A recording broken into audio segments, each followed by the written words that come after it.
flush? Yeah, it's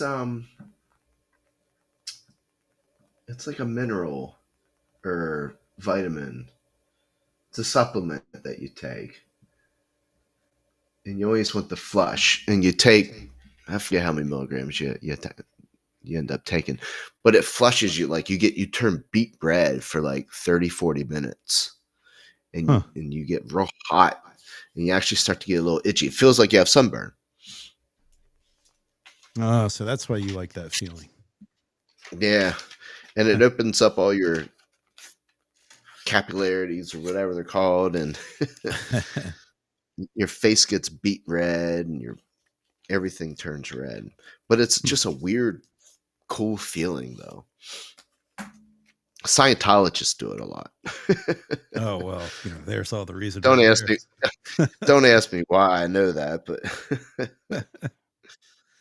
yeah. Jess has got Hubbard's book, and it Are you sits. serious? Yeah, like she always Yeah. intended to read it, but it's been more of like Uh-huh. this sort of joke piece that sits on the. Conversation piece. Yeah, I mean, not a joke, but everyone who comes in there, they see it and they're like, Yeah. uh, I didn't who know are you were a you people?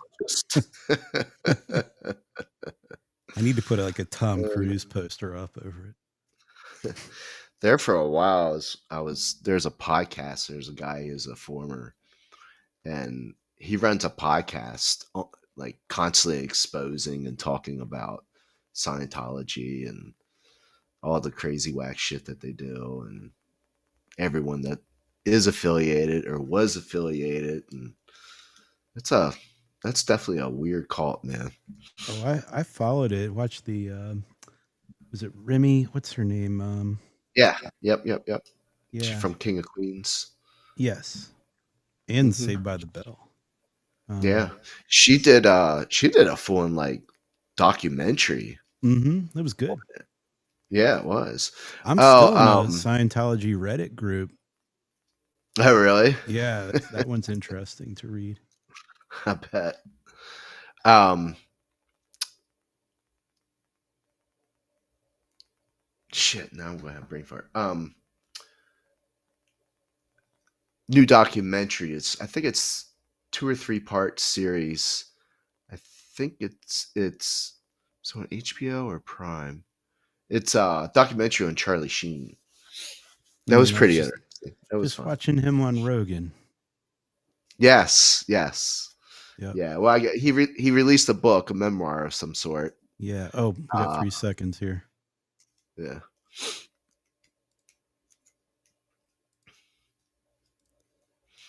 All right. Maybe not. Well, there we go. You're lucky the screeching door effect I didn't know. take. Wonder what Oh, happened. cool. Thanks, Sean. Good to see Expired. you too, bud. Hey, Sean Rains.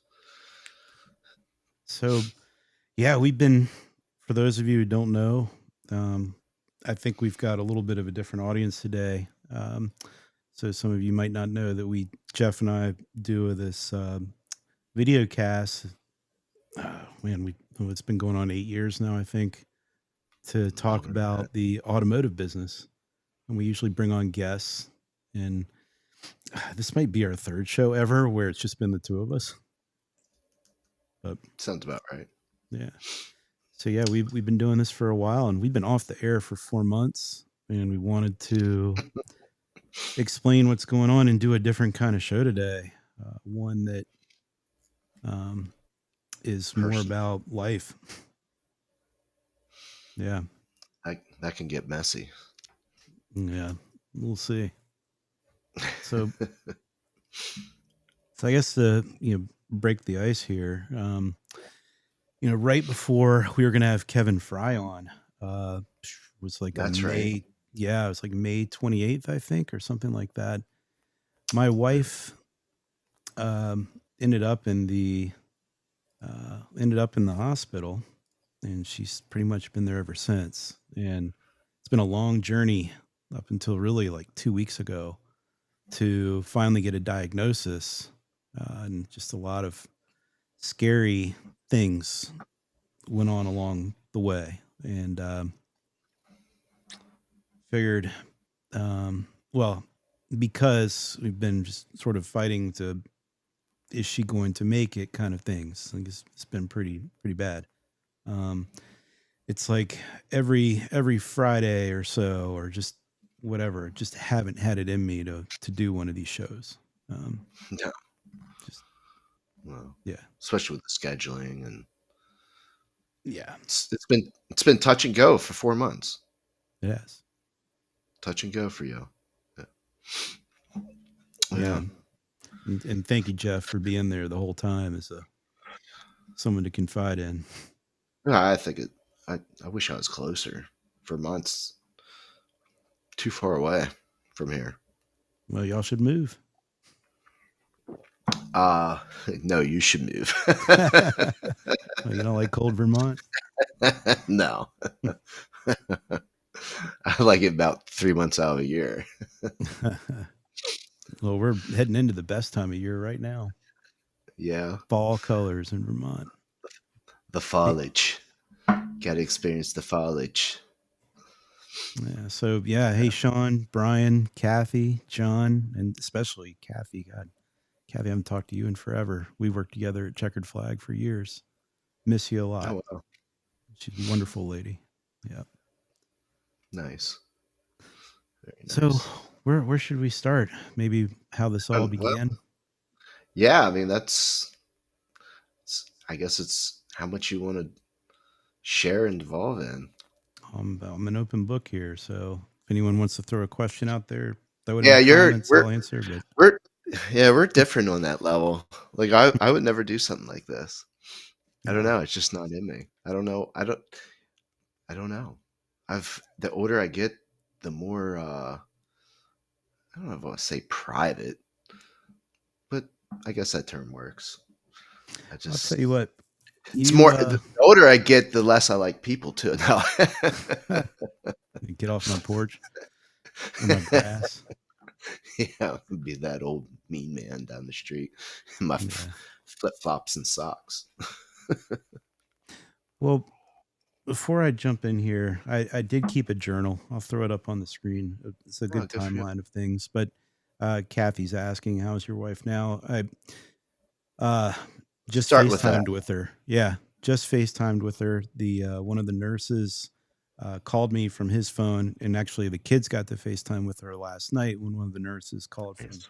from her phone, and she is she can't, she still can't move. She can't speak, but she was intubated. For those who don't know, she was in a coma. Um, they finally pulled the ventilator out of her mouth so she can mouth some words. Um, but she can't like hold a phone up to FaceTime on her own.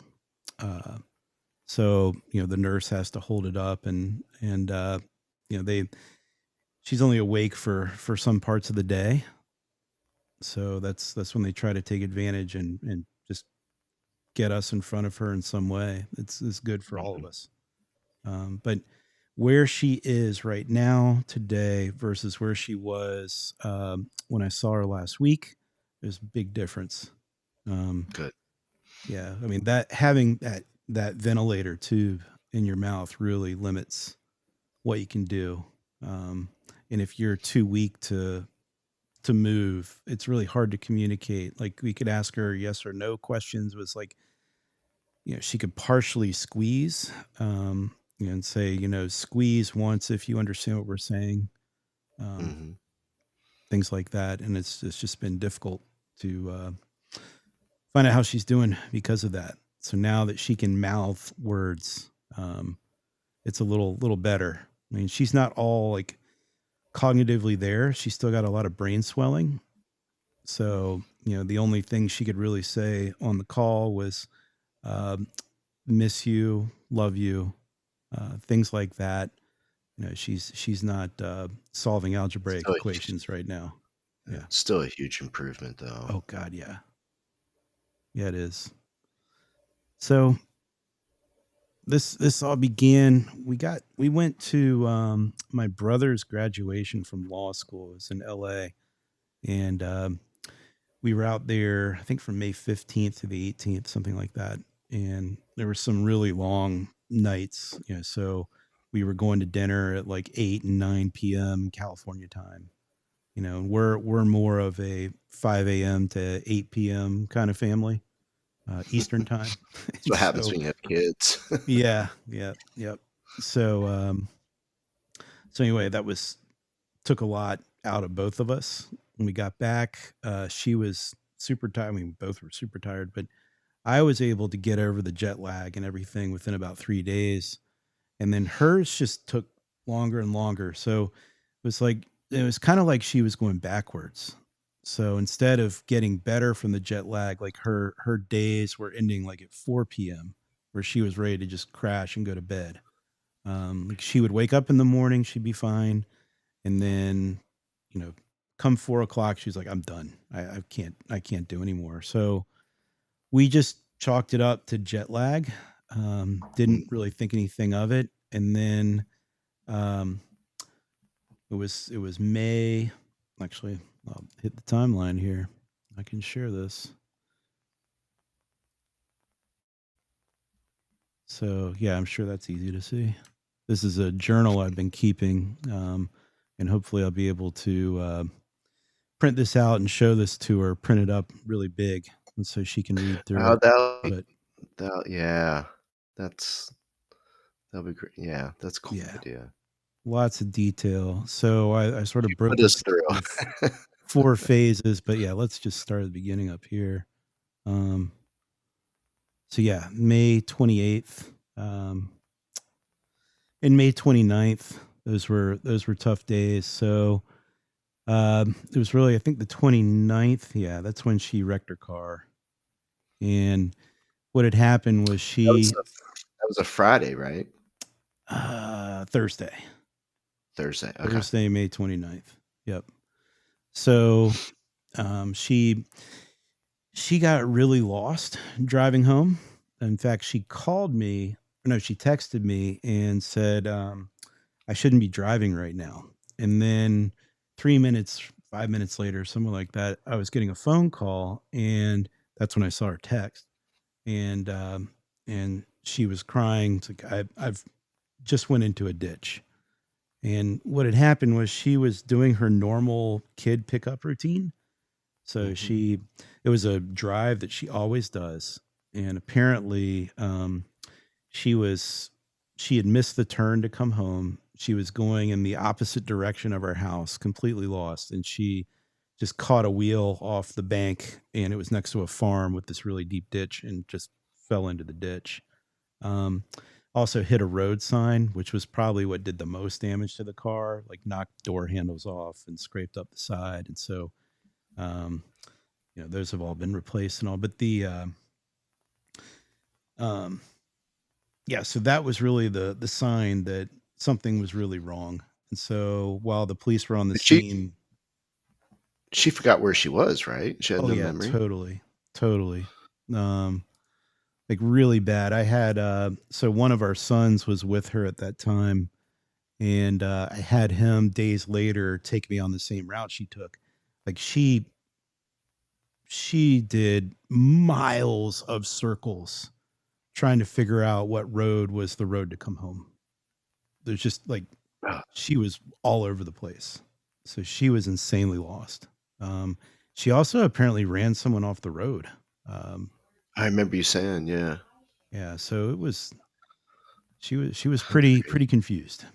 Um, so the police came on the scene, and one did a little, you know, he called it a dexterity check. Like, we all know it's called a sobriety check, but as he was doing that, her eye started wobbling, which Oh, is, really? Tell me yeah, that. a sign of brain swelling and issues. These are things that they check on all the time when you're in the hospital.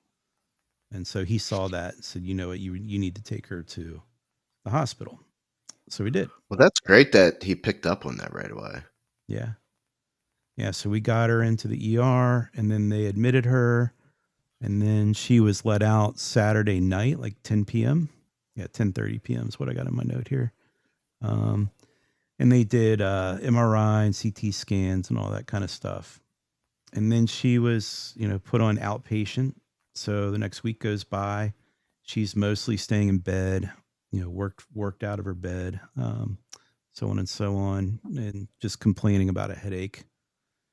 And so finally, her outpatient appointment was that Wednesday, so June 4th here. And we went into the neurologist, and she had um all of her test results, and she was the first to say, "Hey, look, things don't look very good on the inside," even though Jess was presenting quite well at first. And then nearing the end there, Jess's eye started shaking, and then she lost her balance and could barely stand. And that's when the doctor said, "Okay, you need to go to the ER again. It's the fast, and they'll just process you, and then we'll get you readmitted." And so, Mhm. really, since June 4th, she's been in the hospital nonstop to this day. Um, Yep. yeah, so it's just been, they've been doing CT scans, MRIs. CT scans are also called CAT scans. Um, they've done multiple lumbar punctures. That's where you go in and you uh, stick a needle into the spine, also called a spinal tap. And there's been many of those that have been done. Yeah. So lots of things have gone on. And then, started to, as you can see in the notes here, yeah, that's Saturday, June 7th. I think you can see right here. There you go. Holy shit, the scariest 3 hours of my life just happened. Yeah. Um, that was when things went downhill really bad, really fast. So um, it was wild. Uh, the nurse who was overseeing her and I were in a room with her, and Jess was. We were going to go down to the cafeteria and have lunch. She felt good enough to get out of bed and go do that. And so she gets up and she gets to the other bed in the room. There were two beds. Fortunately, it wasn't occupied. And she gets there, and then she just got super dizzy, said, "I have to sit down." And within 20 minutes of doing that, she went from being very coherent, ready to go down to the cafeteria, to uh, a vegetable. Bedridden. Yeah, I Yeah. mean, just like incapable of anything. It happened so fast. And then all these emergency doctors and people were rushing in the room. Um, they wheeled her out of there. And so, there was a 3 hour window there where it was like, is she going to die? What's going on? Just like this Mhm. horror that was going on for a while. Um, and, and then finally, like 30 hours later on Sunday at 7 p.m., which you can see right here. And up to this point, they really had no clue, right? Jeff, up until 2 weeks ago, they They really had really no clue. had Yeah. no clue. Yeah. But yeah, they definitely had no clue then. This is back in June.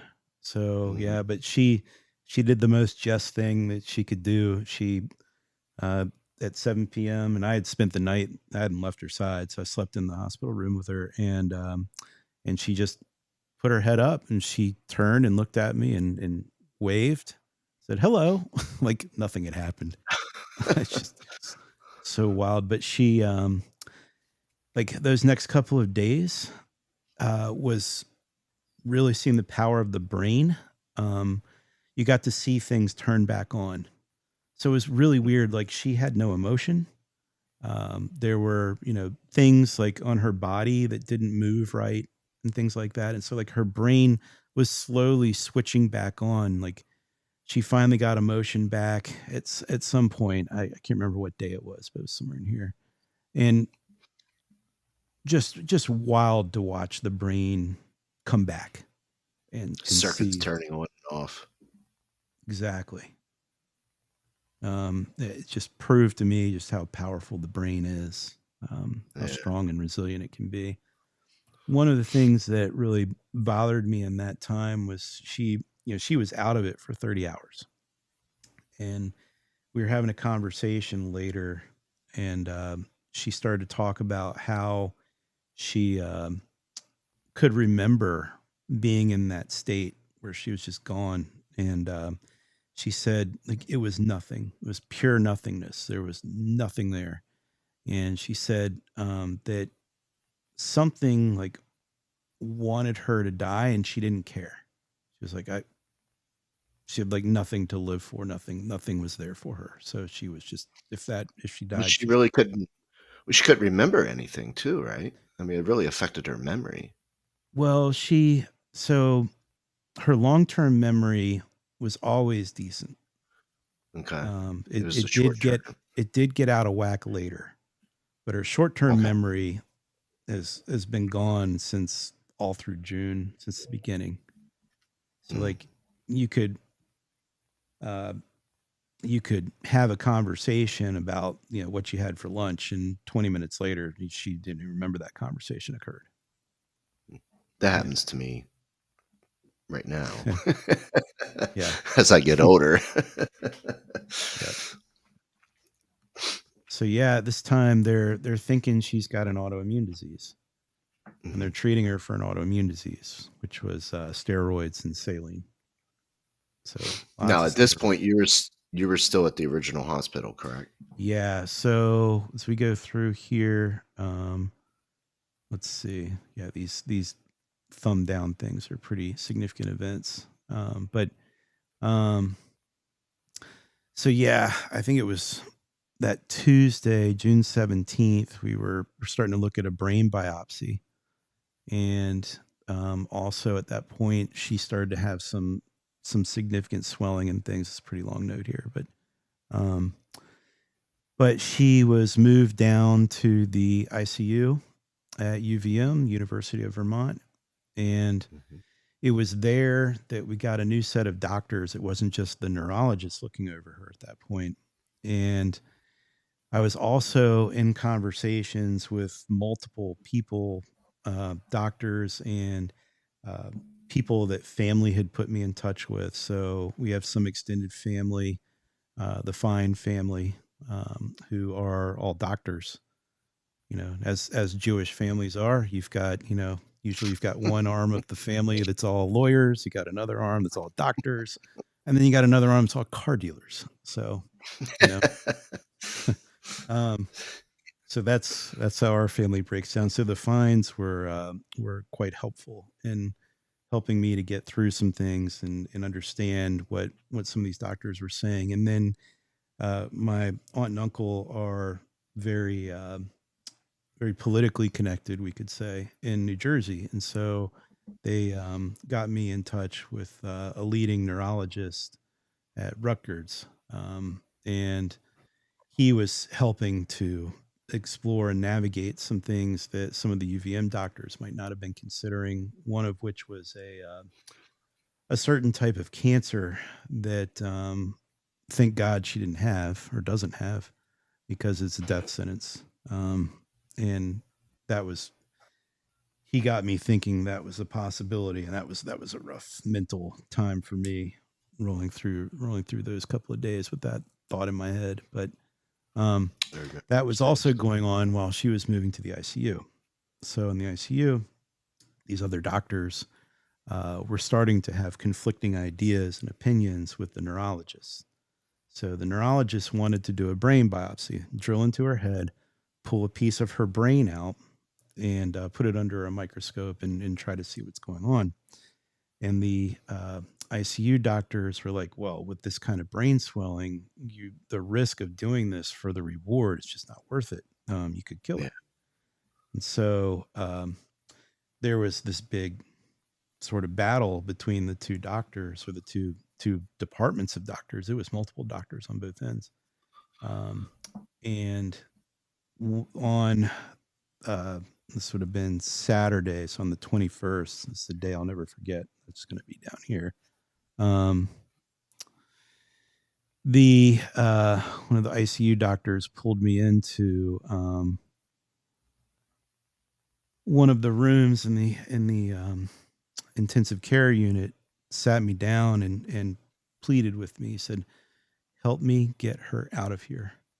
Mhm. Like, I remember it that. was crazy. He closed the door. It's just like, can you imagine? This guy, I have all the mad respect for him. He was the only doctor in all this time who actually wears a real watch. Everyone else is wearing an Apple Watch and all that stuff, but this guy had a real watch on, and I appreciate that. That's what you took notice to? Oh, of course, I told him that too. But but this was he looked like Egon from the Ghostbusters. So, Okay. imagine a very serious Harold Ramis, and pulling you aside and sitting down, looking you in the eye, and saying, "Hey, look, we've got to get her out of here. It could mean her life." And Mm. so we spent all that Saturday making phone calls and calling all over the place to find somewhere to put her. And finally, one of the finds from one of the fine family, and this one happened to not be a doctor. Uh, this is Joni, and Joni said, "Let's why not take her to Beth Israel?" So the UVM doctors were dead set on Mass General, so Massachusetts General Hospital. Um, Mhm. and finally, we got the Beth Israel, and Joni's husband works there. He's the one of the leading headache doctors in the world, and was a surgeon there, and so we are able to make that happen. So Mhm. that's why she's at Beth Israel now. And so that's where phase two comes in with Boston. And so Boston was a big difference from UVM in that immediately we went from this emergency situation to like we were still in an emergency situation, but the air they were just much more calm about it. So it wasn't Mhm. like just nonstop adrenaline rush. And we got there, it's like, oh, okay, this is like It does make a difference. made a difference on me for Yeah, sure, that's what I'm for saying. sure. It I mean, this that that whole phase one at UVM was just high test, go go go, just aggression and everything. It was a lot, and scary. And not to Mhm. say like this time in Boston wasn't scary because she got down there on Saturday and her mom and she got in at like midnight, and her mom and I didn't know where she was. So I guess like 5 or 6 that morning, we hopped in the car and just started driving. It's like, all right, we're just going to call every, every department down there and figure out where is she so we can go find her. And we got there and we found her, and it wasn't that hard. But then Monday, I got the call that, and this was so the first time I was told by a doctor that she was in a potential death situation was that Saturday. Oh yeah. Also that Saturday day, she was at still UVM. They had her hooked up to a defibrillator. Her heart rate Mhm. was dropping so low that they were just ready to shock her back to life. Um, and her brain was swelling so bad like she couldn't have any water. They had to maintain her sodium levels to this perfect amount. Like she couldn't take anything. So Huh. she went days without water, for example. Um, days without eating, many days without eating. Um, just torture what this woman's been through. But yeah, then that Monday, um, I think that's when we got the call. I think my mom was in town, and the they said that mannitol, this dietary drug that helps the brain swelling, was um, not not working as well as it is could have been, and she was going to have if they couldn't get some sort of break and this mannitol stopped working to stop the brain swelling, then she had like 3 to 4 days to live. So that Mhm. was the second call of like, hey, your wife is potentially going to die here. Can you come down here and you know do what you Yeah. can? And fortunately, we got a break, and she made it through. And so then things got better in Boston. So you can see the notes are getting really short here. Just the same old as we go on, and things even get better and better and better, and then finally she gets shipped to the Spalding Rehabilitation Center, which is an amazing place. It's right there on the harbor. The views are stunning. Um, and you don't have to go through Boston downtown traffic to get there, which adds a good 30 minutes to an hour and a half to the drive every time. But but yeah. Oh, you know what? I'm stupid. I'm sitting here saying the fines. The fines are the lawyers' end of the family. It's the Finks. Jeez, the Finks are the doctors' end of the family. There's brain not working. So, but again, up to this point, you still don't have a direct diagnosis on it. Yeah, they did have a diagnosis. They diagnosed her with something called a DIM, which is an autoimmune disease. And it was the best possible diagnosis because it's one of those things where it happens once in a lifetime, Mm-hmm. and then most people come out of it and no worries. Everything comes back to normal. Yeah. And Yeah. there's no fear of it coming back, correct? There's rare cases of it happening again, but it turned out that wasn't the right diagnosis. And so she's at the rehabilitation center, not getting the same care, but more so getting ran to like, here, let's exercise. Let's do these activities. Let's learn how to, do the dishes again and wash clothes and all those occupational rehab things that, you and I take for granted on a day-to-day basis. Like she was incapable of doing any of that. She had to relearn how to do it all. And she's gonna have to go through all this again. But but she was starting to do it and was going to go through rehab. But what was really going on is she was going backwards. So, in those last times while I was there visiting her at the rehab center, I was, man, something's not going well. And she got sent back to Beth Israel, where she's still at right now. So, that this goes on. We've got a few of these thumb down days, more negative days. And then finally, they go ahead and do that biopsy that UVM wanted to do when she was in the ICU in Vermont. And, I look back at that now and that battle between the ICU doctors in Vermont and the neurology doctors in Vermont, maybe doing the biopsy back then would have caught this way back then. But instead, but it was awfully dangerous to do it at that time. It wasn't any more dangerous to do it in Boston. Her brain swelling only got worse, Jeff. Yeah. Okay. So, yeah. You can beat yourself up over that. Yep. Yeah. Yeah. So it was, so they finally did the biopsy and turns out that she had brain cancer and not an autoimmune disease. So central nervous system lymphoma is the technical term for it. And it's a cancer with a very tiny tumor cells. Like you can't see them on an MRI.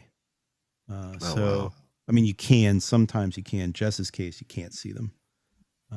So the only way they were going to be found was with the biopsy.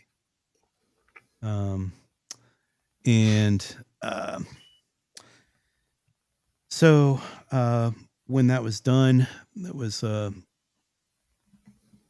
it wasn't that other cancer, thank God, that this doctor in New Jersey had hypothesized. CNS lymphoma is no joke. Lymphoma is one of the most aggressive cancers there are. And, to break it down a little bit, it's highly treatable.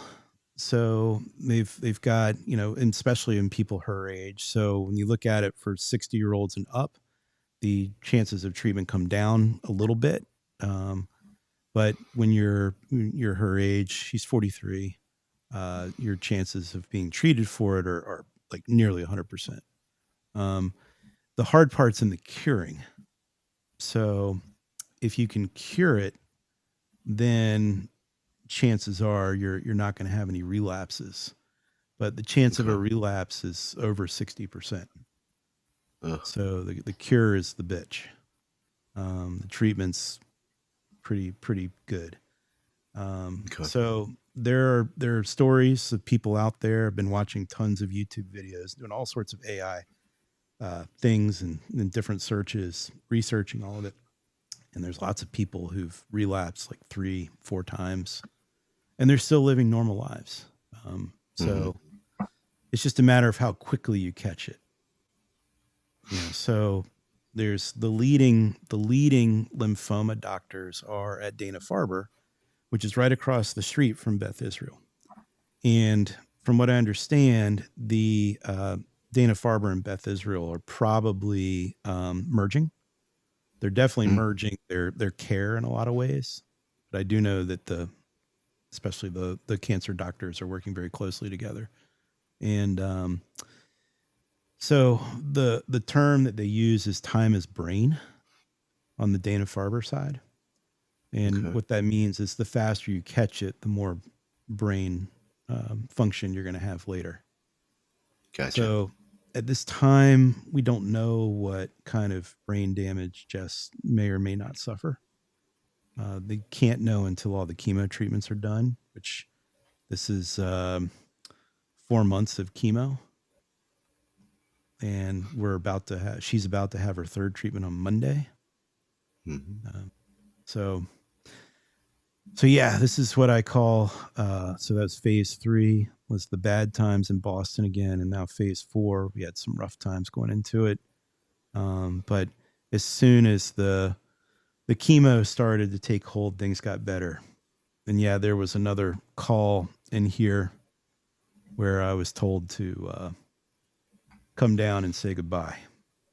That was the hardest one of all, just because that was the most direct. The other ones were like possible. That We was could. about that was like a month ago, right? Yeah. Yeah, exactly. That was right here. Okay. Yeah. Yeah. Yep. That was a tough one. And then yeah, that's when she was put in the coma. That was because the brain swelling, because the cancer was fighting back so hard against the chemo Mm-hmm. that her brain was at the point where I believe the herniate, I think, is the technical term, and that means that your brain swells so much that it's got nowhere else to go but down. And if it Okay. goes down, dead. That's the end of you. Mm-hmm. And they were that close. Wow. So they had to put her in a coma to How do to they do do all that? sorts of I'm things. not aware Oh, of how do they put someone into a coma. so wild. I'm gonna stop sharing this, by the way, because and I will say, look, we've got lots of thumb ups as we're heading Yes. into today, but how they put somebody into a coma was wild. The When I walked in there and she was in that state, um, there were so many machines and cords. I think I counted something like 19 IVs Mm-hmm. that were going. There was a ventilator machine. There was a warming machine to help you control your body temperature. Mm-hmm. Um, there uh, there were like 2 other machines. I can't remember exactly what they are. And I did say at the beginning, I'm an open book. The one thing that I'm not going to share any photos, and I do have pictures of all the things, but that's not They're for. not. Yeah, I've got. We of course still have photos of our daughter when she was this big, and all these wires and everything just hooked up to her. It's just. I mean, I don't know. We'll look back on the photos, obviously, and we're just so happy that everything went in the right direction. But it's to this day, it's a scary photo to look at. You're like, oh my god, how did we survive that? How did she survive, and how did we survive as well? Yeah, Jeff, do you mind like sharing what your daughter went through? I mean, you've been in this position. I don't know if much Yeah, I mean, detail you want to get into, but yeah. it's a little bit different. I mean, she was just, she was premature and ended up catching RSV and spent a good 2 months. We actually were able to bring her home for a short while, probably about a month, month and a half. Then she contracted RSV So she was flown down to Hopkins. Then we spent probably a good 2.5 months in Hopkins. So yeah, but you were earlier. You were referencing the calmness and staying calm, and we've had this conversation before as well. We were doing everything we could to just stay calm, no negativity in the room. Uh, but we ended up going through an aftermath. Well, my wife ended up going through the aftermath because she was containing everything inside. She wasn't allowing any negativity. She was just absorbing it. So it was like a good, I'm going to guess 6 or 7 months after her body started to release all that negativity and all that stress, and it was coming out through her body in different ways. Her muscles, she would have really bad muscle aches, really bad swelling of the ankles and the knees, and she's like she'd say she felt like a 90-year-old woman trying to go down steps. Um, yeah, it was some crazy times, no doubt about it. But you and I had the conversation. I was like, "Do you guys have a one of those demolition houses that you can go and just go beat the shit out of stuff?" Because you got to find a way to release it. You know, you don't want that negativity around you. You don't want that in the room with your loved one.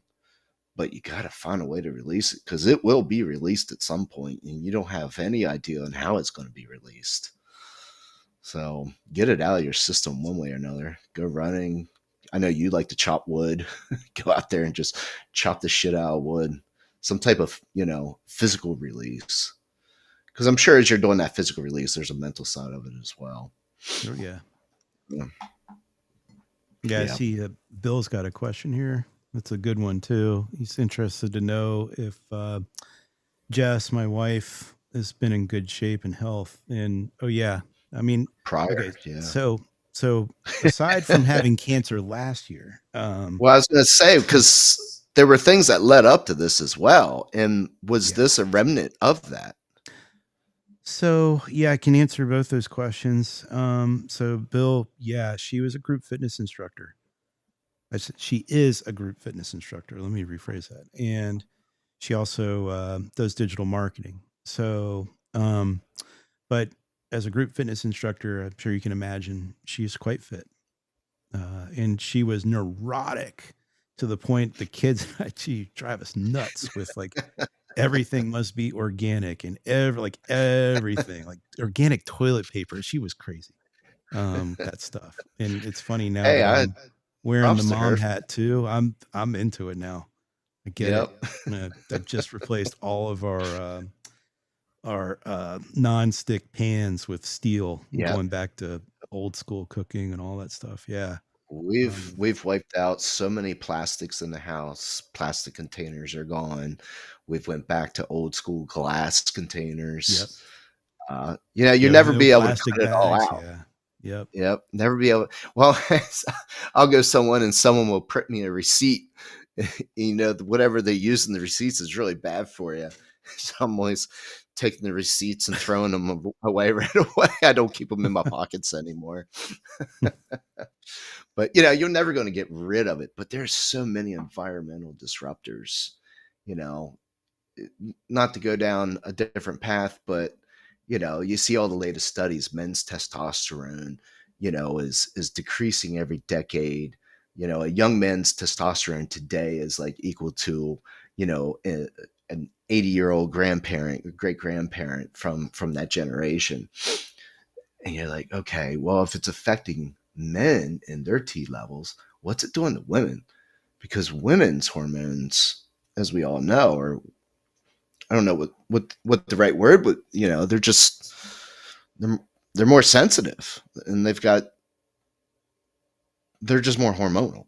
I'm not a doctor, so I don't know how to phrase it, but so as my wife's gotten older and we've gone down that path, we're just like, okay, what can we get rid of? What are these hormone disruptors? Let's get rid of them. And then trying to instill those good things within both of our kids as well. So, and they're both on board. But reaching out, trying, we get all of our meat from a local supplier. We try to get all of our vegetables, and just as organic as we can be, and then cutting out the environmental disruptors such as the plastics, and cutting out on seed oils and all that good stuff.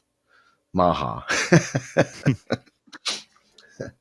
Yeah, So just trying to do our part. yeah, so let me get the second part of that question. I think yours was your question, Jeff. Hmm. And hey, Tim. Chelsea Overmeyer. Wow, some Tyson. Hello, cool. Um, so, do you think the breast cancer and the lymphoma are related? Um, and the answer, according to the doctors, is no. Really? Um, so the lymphoma is such an aggressive cancer, and Jess was declared cancer free at Dana Farber in August of 2024. Yeah, and and so the doctors say that if they were related, if the lymphoma had started, it's so aggressive that it would have shown up in September of 2024, basically. Okay, that So, makes sense. but the thing with lymphoma is nobody knows where it comes from. Hmm. And Really? yeah. So who knows? Yeah. Maybe it was all the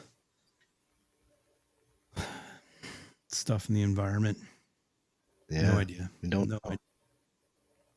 But yeah, here's another good question. Kathy, thanks for asking. Like, how are the kids? That Pretty was my next strong. question. Yep. Very strong. So, for those of you who don't know, we have three children. We've got Connor, he's 15, about turned 16. Oliver, he's now 9, turned 9 while Jess was in the hospital. And Eleanor, who is 4, and she'll be 5 in December. And maybe Beautiful Jess will kids. be, yeah, maybe Jess will be home for that. Um, That'd be don't know. nice. But Eleanor is the one that's probably having the toughest time. 4-year-old, she, you know, she can't understand it. She can't explain it. Um, so, she has moments where, where's mommy? I want mommy, that kind of thing, especially if I'm getting mad at her. Um, so I want mommy comes up a mom's lot most mom's the times. safe spot. Yeah. And Yeah. thank you, Adam. Um, yeah, mom's a safe spot right now. And I'm like, mom would have just been just as mad at you right now, little girl. Um, but they've all been, I'm very proud of them all. They're all doing very well with what's happened. Um, Especially the oldest boy, he stepped up. Really? And That's good. yeah, Fantastic. yep. So yeah, the kids are doing all right. Yep. Good to hear. They've been able to FaceTime with her, so that's great. Yeah, and I will say, I think something that everyone listening should consider. This was a huge nightmare in all of this. It's like Jess and I kept our finances mostly separate. So like we'd come together to fun family vacations and things like that. But for the most part, she's had her own stuff and I've had mine. And then we That's how take we do it as well. responsibility for different bills. Yeah. Hmm. So and um the pain in the butt of this has been because of that. Like her car is in her name solely, and I'm going to try and sell it. So probably should have put it up for sale 3 months ago when, you know, it was looking But you like, can't. yeah, I needed a power of attorney. And every time I tried to get a power of attorney signed, something has gone backwards with Jess. It's been one of those bad moments. And we finally got it done 2 weeks ago. And doing it through hand signals, basically. Like, do you understand what this means with the notary in the room and social worker and all this stuff? And, she was able to, you know, give us the signs that she was competent enough to understand what it meant. Hmm. So that's a good sign of where her brain is, by the way, even though she couldn't communicate. But we were able to get that done. The other thing that was a real pain in the ass was not having any of her passwords. So I knew how to get into her phone, but from there, like trying to figure out what her passwords were for her Gap card, for, you know, the Bank of America where a car payment was being paid to. All that stuff was very difficult. Um, lots of trials and figuring out how to get in there and getting locked accounts locked and stuff like that. Oh So Lord. Yeah. my advice to everybody who's married, and I can understand we are in the car business. There may be some of you who don't trust your significant other, but That's horrible. you never know. I get it But though. I think that's probably rare. But I highly advise writing down a way to get into your accounts, Mm. having something that shows how do they get to a place where all your payments can be made, or somebody can get into your bank account, whatever it is, however you can do it, whatever you think is best, do that, because this came out of nowhere. Nowhere. This just happened, and it was like crap. Like, we never considered any kind of backup like this. Also, Yeah. the power We of probably attorney is just worth having. Mhm. And as soon as she's capable, I'm going to sign one for her, so she can sign stuff in my name if I'm ever in a place where I can't do any of that. So highly, highly, highly advise doing that. And if Yeah. you don't have a significant other, do that with your mom, your dad, somebody you're really close Somebody. to. Yeah. Yeah. That's great advice because we've shared this before. Brady and I the same way.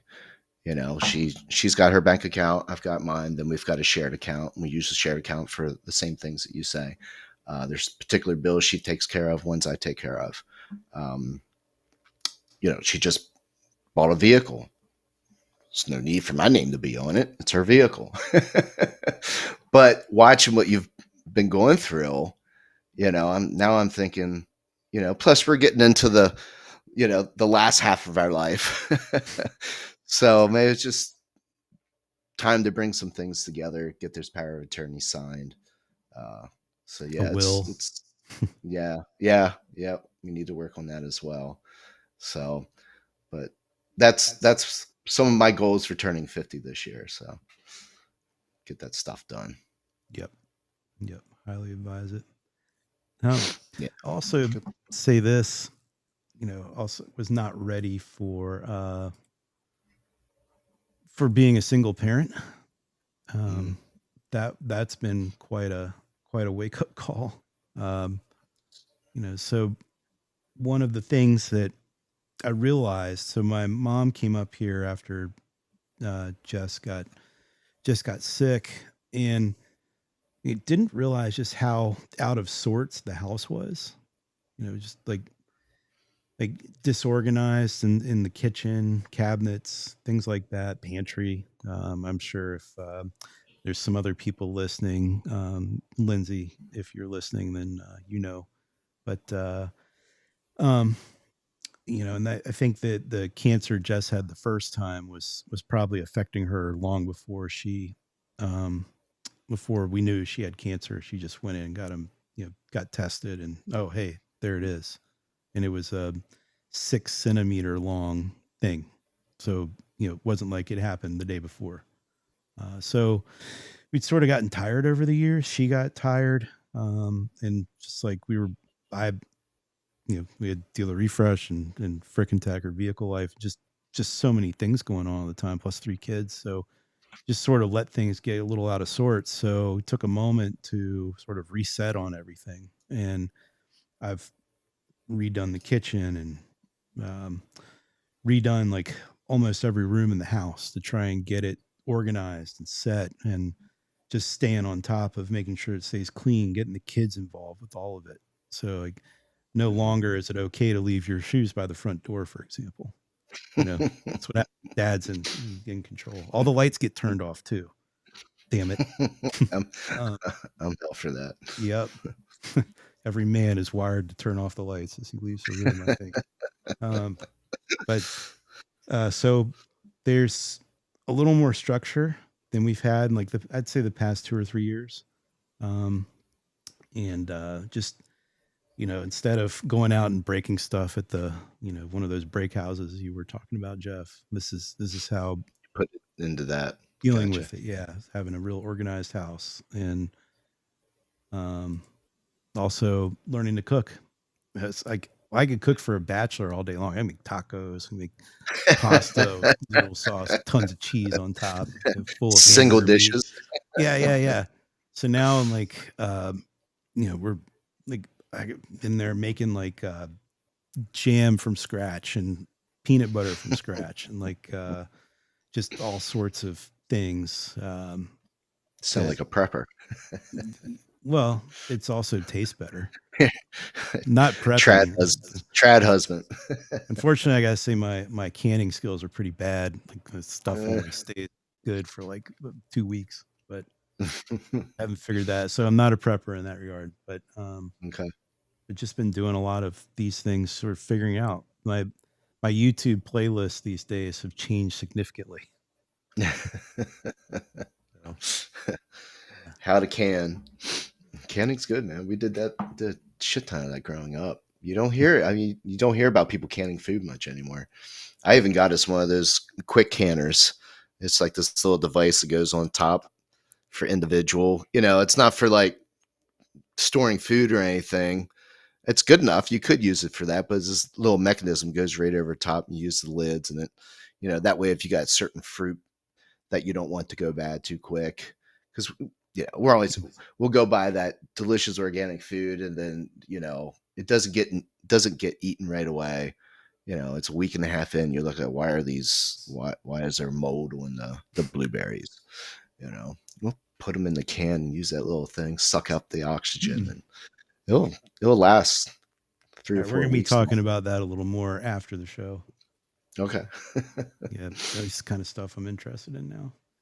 Never would have thought that. Jess would be very I think happy it's with also me. an age thing. Maybe. I'd say the other thing that I wanted to mention here that's been quite life changing is discovering this thing called the blood type diet. Hmm. So, and that's something I've gotten the kids into it too. I'm actually shocked that they've been into this. But we all got blood tests, and we all pricked our fingers and did the see what our blood type was, and then been looking at the how to eat for your blood type, and it's interesting, and it's been like I said, life changing since I started to do this. I'm on like day 48, and just eating things that I'm supposed to be eating. So staying Hmm. away from, in my case, I'm AB negative, so I'm the rarest blood type there is. But the Yeah. AB blood type is, only eat turkey, only eat salty fish. Salty fish are, and I'm laughing at Brian. He says I'm 34 and don't know my blood type. Brian, if it makes you feel any better, I'm 46 and I didn't know mine until just recently. So, um, my mom didn't I'm even know mine. 50 and I forgot mine. So, but anyway, oh, and Chelsea, that's a great comment. I'll throw that up there in a minute, but, good to hear from you too. So, but anyway, just get cut to the short of it. I haven't done a lot of extra exercising, not any more than I usually do. And I've lost 15 pounds in 48 days just from changing the diet. So, Really? I used to eat a lot of red meat, lots of steaks, lots of, burger, not always like in a bun, do Big the fan. lettuce wrap and try to be as carb free as possible. But Mhm. this has just been concentration on turkey for me. If you're O blood type, then red meat that sucker up. You eat all the chicken you want and all that stuff. But I'm supposed to eat like salmon, turkey, tuna, salty fish. Stay away from chicken, red meat, and all that kind of stuff. Eat more pineapple. Um, Interesting. Pineapple apparently helps my blood type lose weight, and all Really? that kind of stuff. And so that's really it. Just been changing what I've been eating, not so much how it's been prepared and all that kind of stuff, but Uh, it's lost that weight. I've now spent $300 at the tailor because it's got to get clothes to fit again. And that's been $300 well spent, in my opinion. And then it's just led to also wanting to be a little more active. So doing different exercises and things. So it's been good. And again, the kids have been into it. So that's something worth looking into. It's an easy lifestyle change. Well, easy might be a strong word, but it's an easier one, I would say, if you're into that stuff. It's also good to know your blood type, especially after seeing all the stuff that Jess is going through. For sure. Huh. Pineapple. Interesting. Eating a lot of pineapple and kiwi. I like pineapples, though. I like kiwis. It's good. It's good. Yep. But you know your blood type, Jeff. You know, it's kind of, and to make this even simpler, so blood types evolved with man. So the O is the original blood type. It's 60% of the planet. It's the most common one. And that's, think of it as like you're going to eat things that were around before man was a farmer. So what can you pick off a tree, or what can you get off an animal? That's what O should be eating. A was the next one that came out when man started farming. A is like the vegetarian blood type. So anything that grows out of the ground is really good for A. B is Himalayan, sort of think of the mountains in Asian. So really, they think it came out of like the Himalayan mountain area and then came through Asia and then came up into Europe. And B is probably the most well-rounded. They're good for all the grains, all the farmed veggies and that kind of thing, and then quite a few different meats. I think they're also good with beer. I was very jealous to hear that. And then there's AB, which is the newest. It's like 1,000 years old. They think Jesus was AB blood type, so I don't know why they say it was only 1,000 years old, because Jesus was a little older than that. But yeah, that's what they interesting. say. And so AB is like the modern one, but it was just it's all over the place. It's my least favorite of them. I would much prefer to have been an O, but wine's okay for us. So there's that. I wonder if there's a new blood type on the horizon. Oh yeah, of course there is. Through forced evolution. Yes, and they're going to be Because they're all eating potato susceptible to seed chips oils. and Yes. That's what I was gonna say. yeah. Yeah. Yeah, it's being forced on us. Forced evolution. Blood type. Oh yeah, the other side effect of this thing. So in all this stress that we've been going through, and our doctor is really close to Jess and me. She grew up with Jess's sister, and so I love this lady. She's so awesome. But she forced me to get a blood pressure monitor thing. Forced is a strong word. Highly suggested. Highly recommend it. Yes, and so I did it. And when I first started doing it, before I got into the blood type thing, I was like hitting in the 140 over like 80 something 90s territory, which is high blood pressure. And today I did it, and is 117 over like 68. Okay. And it's been consistently there ever since about a week after I started eating this way. No shit. Yep. So there's something to it. Yeah, definitely. Yeah. I ordered those tests a couple years ago and never took them. Shame on me. Yeah. Just life got away from me and got distracted, and I still got the little tests sitting there on my desk. They're probably expired by now. Probably won't accept them. Well, So I the have to do kit's that easy again. enough to order on Amazon. They're pretty cheap Yeah. too. Okay. It's quick. You do it at home. Okay.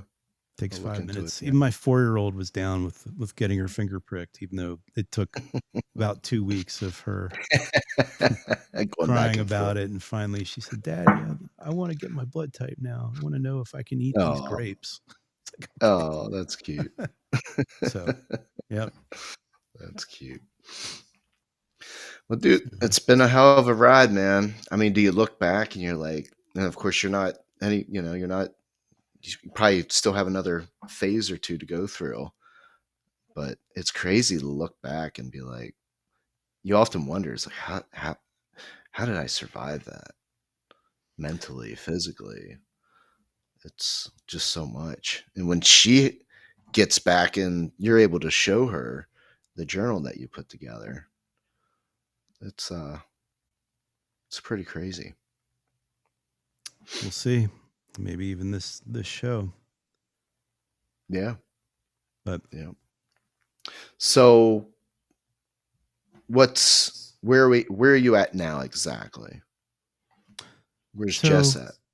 so she's going to take her third chemo treatment on Monday, and Mm, if that goes like it did on the second one, the first one did not go well. There was a high test mm, chemo treatment. Now they toned it back quite a bit. So after Monday, they're going to do another MRI, see how much of the brain swelling and the inflammation in her brain has come down. mm. Um, and then they're going to see if they can move her back to UVM, which would Okay. be amazing. So she won't be 4 hours away from us. She'll be Yeah. 15 minutes away. And if that can happen, Nice. that would be wonderful. Um, Yeah. and then from there, they'll start to assess when she could start rehab. So she's got to get some strength back. They need more of the cancer killed. Um, but she's been hospitalized for, we're getting close to 4 months. And so the atrophy is pretty strong. She's super weak. She's been on steroids the whole time. She's had every single side effect that you can from steroids now. And it's completely weakened her. Like she lost nearly 30 pounds just sitting in that She bed. did she didn't have 30 pounds to lose. No, no, no. She had 10 pounds to lose. Yeah. But it does So go to show you, I mean, what if she wasn't in such great condition? You know, what if she wasn't as healthy as she is? Would have been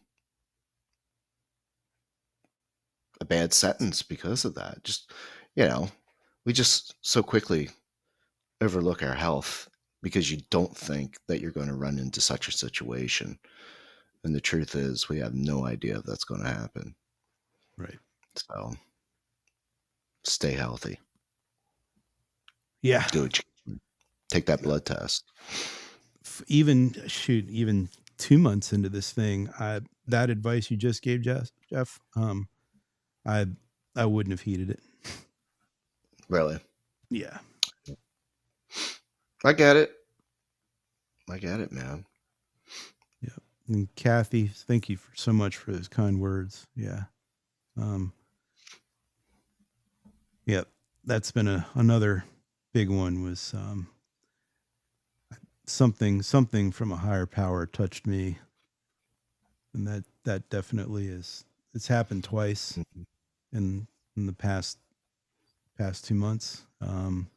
There's there's a feeling you get when I think when your first child is born, like there's this, Mhm. you see that head come out, and it's like this instant love that you can't explain, that just fills you completely, and it's like Yeah. you'll always love that person no matter what.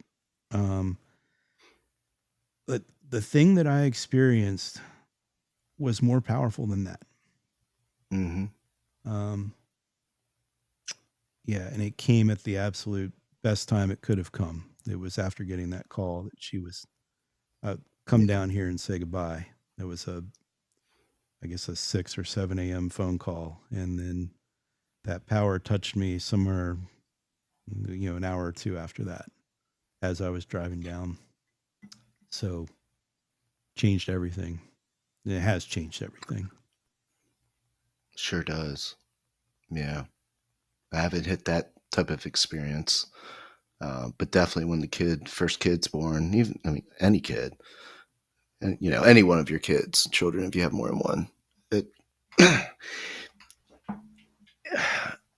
not to derail it, but you'll we're reading a lot of stuff in the news, and I think right now our society's at a 1.6 population, 1.6 kids per family, uh, which is not enough to replenish our society. So we're not having kids, and you read a lot of articles. We don't want to have kids. Um, just seems like there's a push to not make family important, not having children important, and there's always sort of like this I don't want to say a fight, but there's this line between being childless and not being childless, and you know people with children tell the people that don't have children, you don't know what it's like, and the people without children is like, no, it's whatever, that's foo-foo, and it's like, no, you haven't experienced life fully until you have children. It's I don't want to hear that it's any different. Bullshit. It's it does something to you, especially as a man. I mean, I'm sure it does as a woman, of course. It affects us differently, I'm sure, but yeah, you can live life until you have kids, No, for there's something sure. special about it. That's for sure. Yeah. Not knocking people that don't have kids. No, you know what? I am knocking you. Okay. Yeah. There, I don't know. There's some really good people out there who don't, and for reasons that I they can't. You I know. know. I know. I know. I know. Yeah, I'm being a dick, but just going along with your message. No, it's So, yep. well, We're on this earth for a reason. I think it's to to find love. That's not meaning a, a wife or a husband or anything along those lines. It's just a love mhm, of other people. And I think it's not the pursuit of money and pursuit of no, things. It's about no, caring about everyone else and finding those yeah, people you should be close to. And that's the message that I'm feeling through all of this and receiving. So, it's a solid message, no doubt. well, Well, should we bro, end it there? sure can, man. I I struggle getting words out sometimes, but you've done a great job going through all this, and you made it all the way through this without getting overly emotional. Uh, That's tough emotions have to do, been have man. kind of Been might be a drained. little it might be a little empty on that front, but yeah. Yeah, I know what that feels like. So, all right, man. Well, let's cut it, and I'll send you the link to that canning device. Please do. All right. And thanks everybody. Yeah. Yep. And so when do we return? Not next week. Oh yeah, you're on. Yep. So we'll Yes. be Me and back my wife in. celebrating Yeah. our 20th anniversary Well, next weekend. congratulations, So by the going way. out of town. Thank you. Yep. Yep. So October, right? First Yeah, be Friday of back in October. October. Yep. Perfect. All right. Guys, have a great weekend. Thanks everybody.